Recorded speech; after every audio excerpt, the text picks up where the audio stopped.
Even if everything failed today, I would have not regret any of that. And you know why?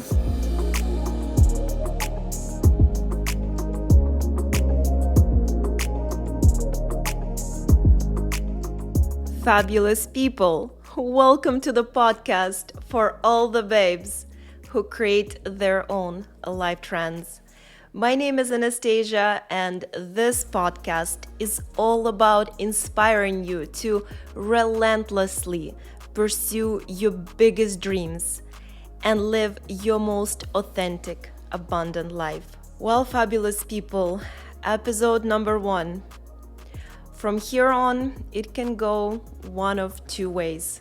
There are only two ways. Either I'm going to look back at this first episode and say, wow, when I was starting this, I had no idea how big this podcast is going to get and how many lives it's going to touch. Or I'm going to record many episodes and learn a lot of lessons and then realize that it's not what I expected for it to be, that it does not resonate with a lot of you. But will it be a failure? Of course not, because in the process, I'm going to learn so much and I'm going to grow so much as a creator. And that is the beauty of life. Until you start something, you just never know.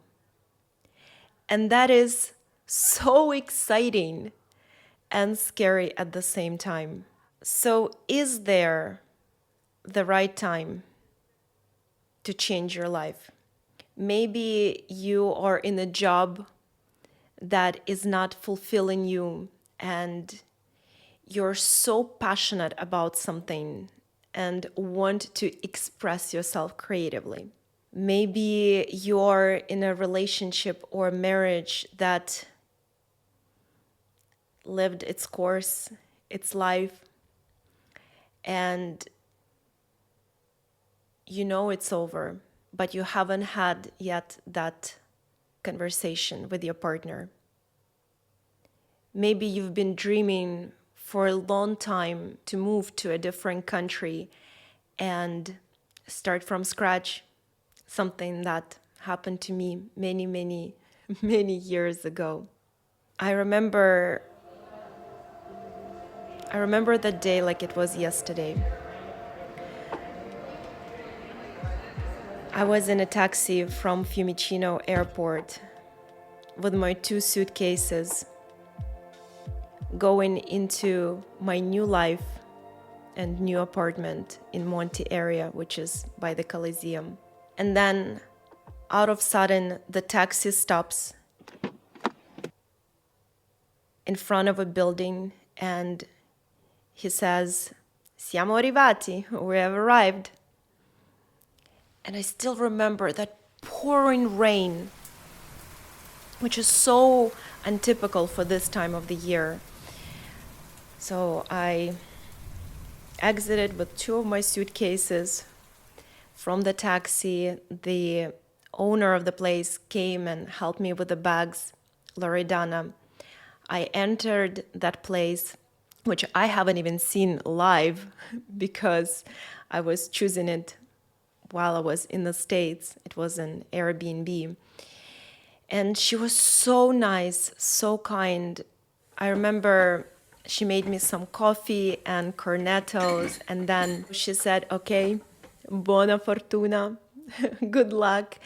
And she said, "I'll leave you to it. I'll leave you to settle in." And I just remember the door closing, and I went into my bedroom. I sat on a bed and just stared into space. It was the end of an era for me. My life as I knew it was over. I was leaving Charlotte on top of my investment banking career My marriage was coming to an end. We're great friends, by the way, to this day, so no hard feelings there. My family was back in the US. My friends were all back in the US. And even small things that I know some of you might say, oh, come on, Anastasia, it's not that big of a deal. But just things that you knew. Where is the grocery store? Where is the hairdresser? Where is a dry cleaner? Who is your hairdresser? Where to take your things for dry cleaning, etc., etc. All of it, all that life that took me decades to build, it was gone. And yet, somehow, that life never felt mine.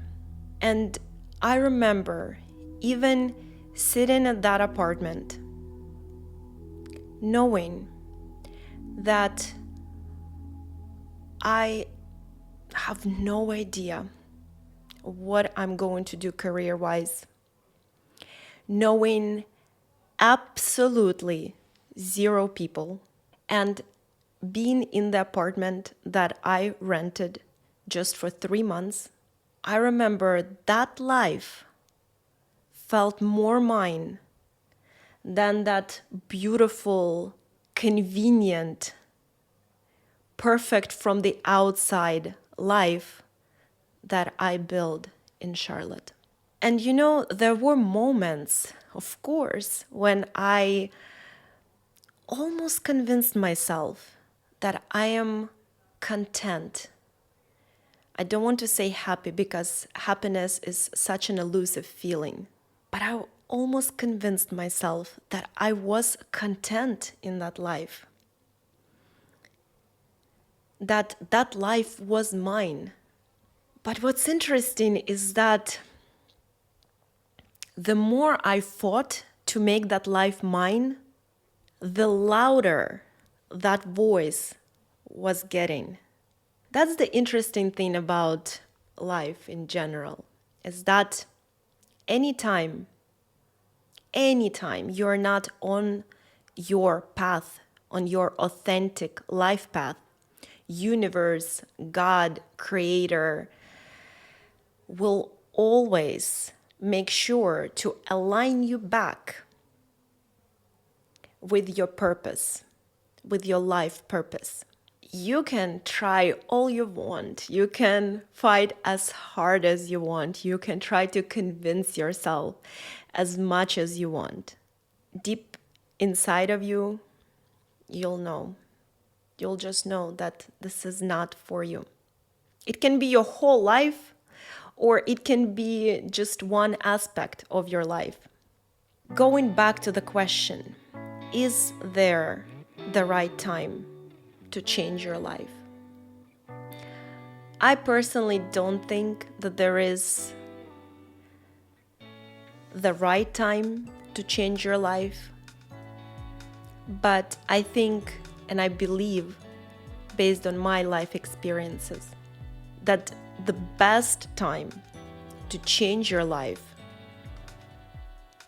is when you're against the wall. That when you're just on the ground and you know that at this point you have only two choices.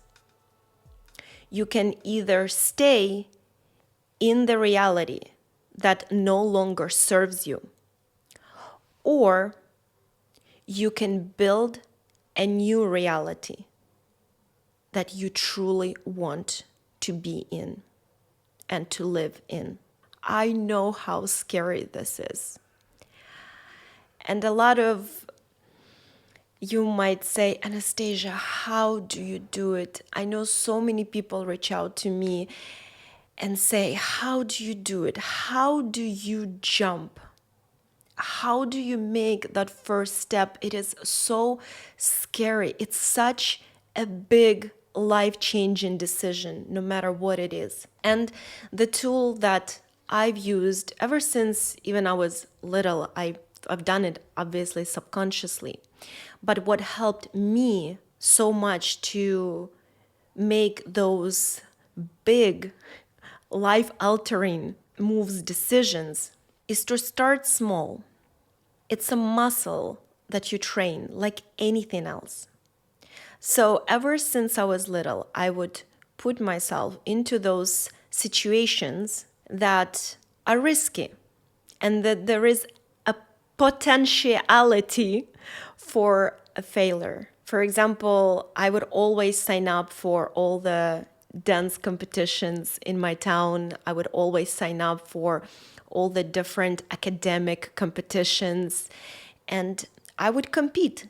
Sometimes I lost, sometimes I won, but I enjoyed the whole process so much. I also, to this day, do workouts which were instrumental in my whole life path. But I do also workouts where sometimes you're pushed to such an extreme that your muscle just fails. And you are in the middle of push-up and you just collapse.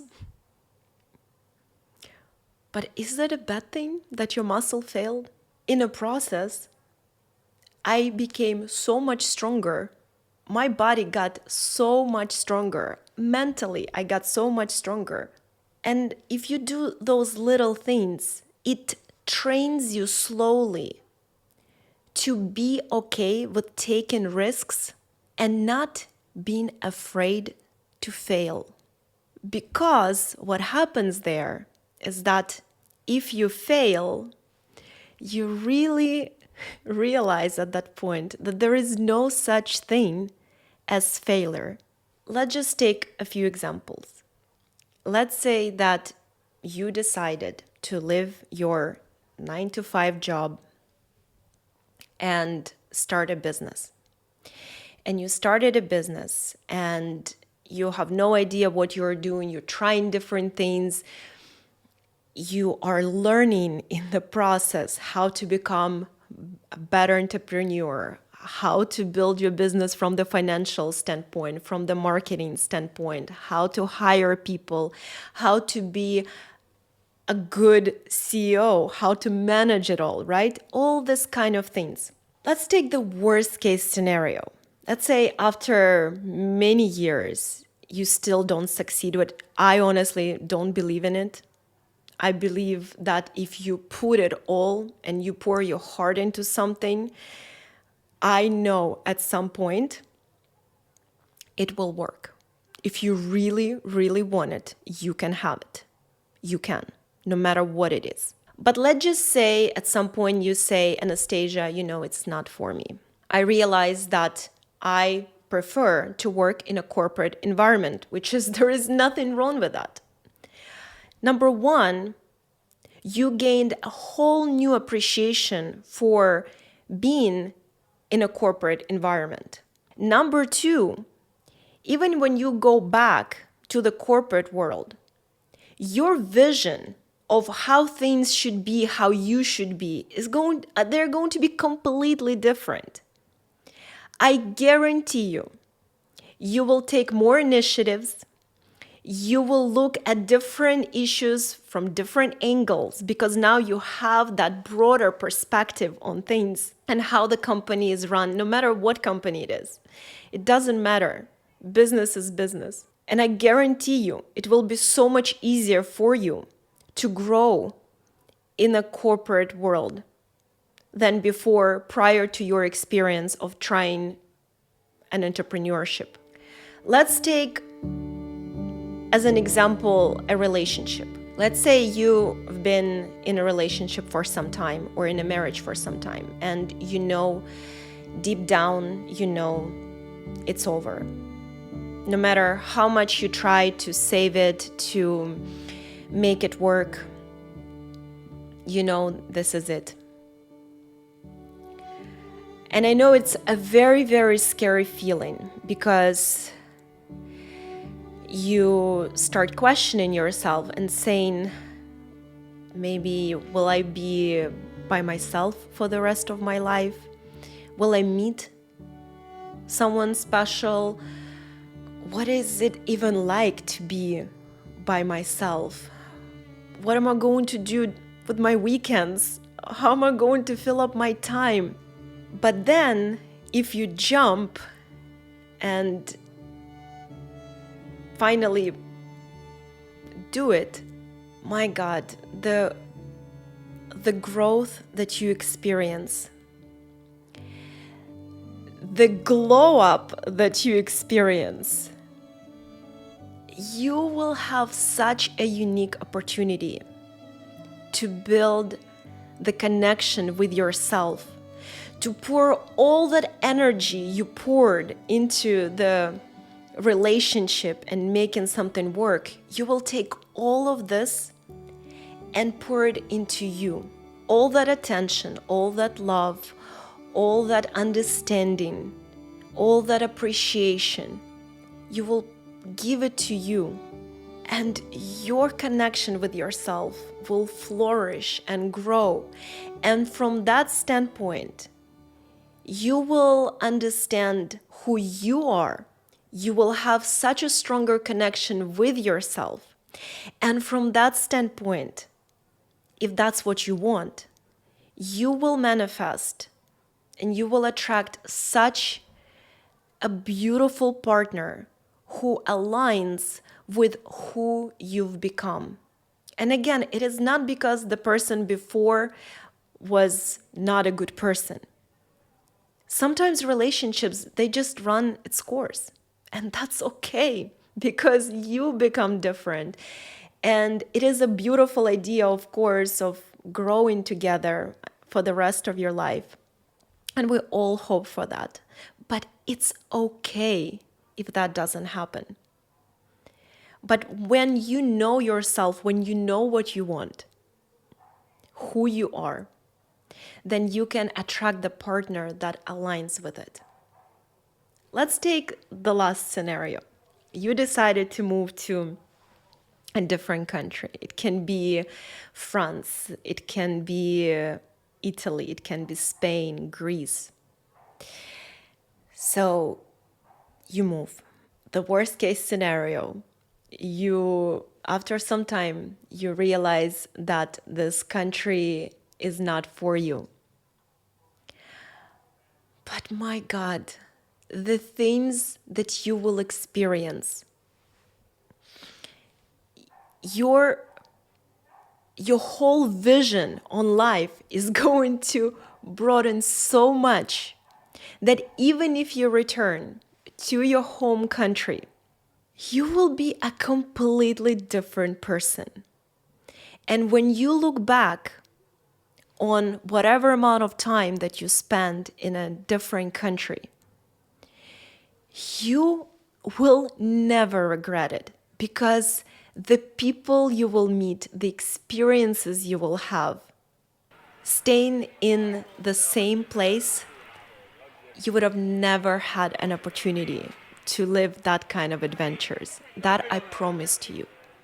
And that will also change how you continue to live your life in your home country. Or maybe while you're living abroad and you travel, you will discover another country that you will fall in love with even more.